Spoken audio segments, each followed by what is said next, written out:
বলছে অ্যান্ড আমি খুব মানে মোটামুটি শিওর যে মেয়েদের ব্যাচে অ্যাটলিস্ট স্যার আমার গুলির অঙ্কের কাহিনী বলছে। হ্যাঁ, সবচেয়ে প্রথমেই বলবো আমার দুই ফেলো ক্লাসমেট অনেক কিছু বলছে, তো এখন আমার কাছে বলার মতো আমি একটা টপিক খুঁজে আসলে পাইতেছি না।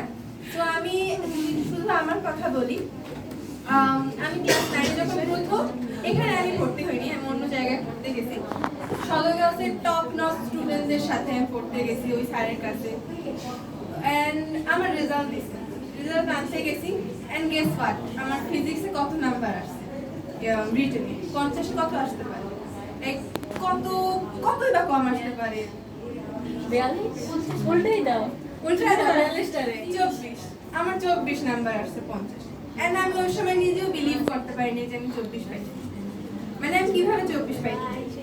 এন্ড আমি খুবই ফ্রাস্ট্রেটেড হয়ে গেছিলাম অল দ্যাট। এন্ড দেন আমার কয়েকটা ফ্রেন্ড এখানে পড়ছে, রূপন্তী নামে আমার একটা ফ্রেন্ড, সে অনেক ভালো নাম্বার পেয়েছিল ফিজিক্সে আমাদের ফার্স্ট টার্মে। আমি বলছি রূপন্তী তুই কই পড়িস? হ্যাঁ, তো স্যার বলছে, রূপন্তী বলছে যে এরকম এরকম আবির স্যার আছে এরকম, বাট স্যার হচ্ছে কি শীত পড়ায়, তো অনেকে অনেক কিছু বলে। আমি বলছি যে শীত পড়ে যদি তুই নাম্বার পাস সমস্যা নেই। তো আমিও আসছি, এন্ড আসার পর আই রিয়েলাইজ যে কেন নাম্বারগুলো পাই। তো ফার্স্ট অফ অল স্যারের শীট নিয়ে অনেক কন্ট্রোভার্সিস এন্ড অল আছে। এক কথায় স্যারের শীট অনেক হেল্পফুল এবং অনেক ভালো, এমন কিছু নাই যেটা বইয়ে আছে আর স্যারের শীটে নাই। মোটামুটি সবই আছে এন্ড আরো বেশি আমাদের। আর যদি বলি আরেকটা হচ্ছে কি, স্যার খুব ভালো পড়ায়, খুবই ভালো পড়ায়, খুব ইন্টারেস্টিং লাগবে টপিকটা, যেটা আমার আগে লাগতো না। আমি ফিজিক্স অত্যন্ত ভয় পাইতাম, খুবই ভয় পাওয়া যাকে বলে, মানে এই ভয়ের সাথে কোনো কিছু তুলনা হয় না। এখনের আমি যেমন ফিজিক্স নাথিং, তখন আর এখনের আমি মধ্যে অনেক পার্থক্য। আর আরেকটা কথা, আমি আগের ব্যাচে বলছি আমি 24 পাইছি, তো আমার পরে নিজেকে খুব ডাউনগ্রেডেড লাগছে, আমি 24 বলছি, বাট আমি কিন্তু তারপরে এবার 49 পেয়েছি 50। আমি বলছিলাম 50। তো এন্ড আমাদের স্কুলে 49 পাওয়া is a very big deal, because আমাদের স্কুলের টিচাররা নাম্বার দেয় না। বাই দ্য ওয়ে, তুমি কোন স্কুলে ছিলে সেটাও বলো। আমি মডেলে পড়তাম।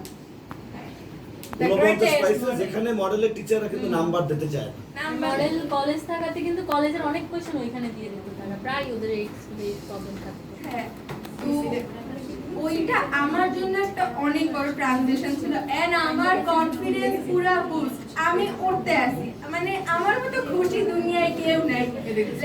আমি দেন আমার বোন এখানে আসছে প্রেরণা, আমি প্রেরণাকে প্রথমেই বলছি, ওর কিন্তু লাইক ওর এখন এখানে এসে মারিয়ানা এন্ড ওরা হচ্ছে ওর ফ্রেন্ড হয়েছে, বাট তখন ওর যে সবার সবচেয়ে ফ্রেন্ড তারা কেউ স্যারের কাছে পড়ে না।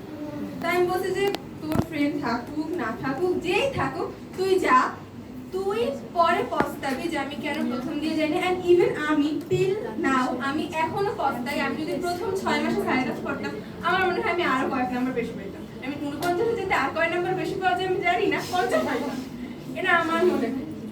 সো আমি আবারও বলি আমি বেশি কথা বলতে পারি না, এটাই ছিল আমার অল্প স্বল্প কথা। এন্ড গুলির অল্প কথা যেটা আমি নিজের মুখেই বলতে চাই।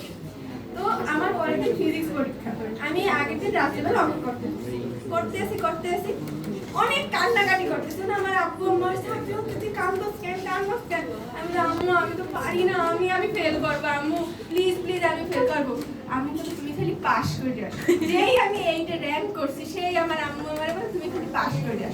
দেন পরের দিন আমার হচ্ছে গিয়ে মেবি 2টাই পরীক্ষা, আমি হচ্ছে একটার দিকে আমাকে ফোন দিয়ে বলছি আম্মু আমি কিছু পারি না, লাইক আমার এত খারাপ লাগতেছে আমি কিছু পারি না।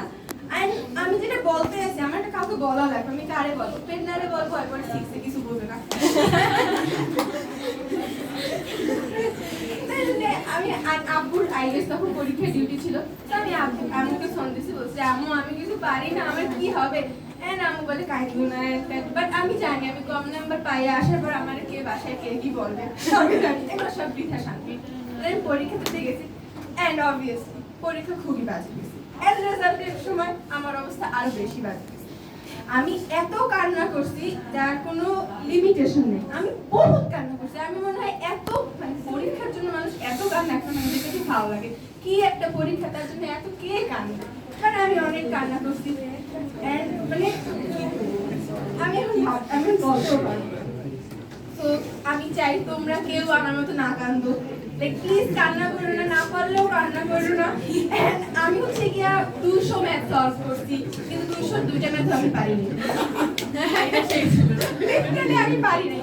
ইভেন হচ্ছে গিয়া টি এর দুইটা মান বের হয় এরকম অঙ্ক আছে না দুই অধ্যায়, ওইগুলো হচ্ছে গিয়া আমি লিটারালি এরকম মুখস্থ করতাম। এরকম একটা ছিল 50 টি স্কয়ার মাইনাস 15 টি, তারপর একটা কিছু একটা নাম্বার ইজ ইকুয়াল টু 0, এটা হইলে কি হবে, লাইক সব আমরা মুখস্থ করে গেছি। তা এরকম করে কি হয়? হয় না।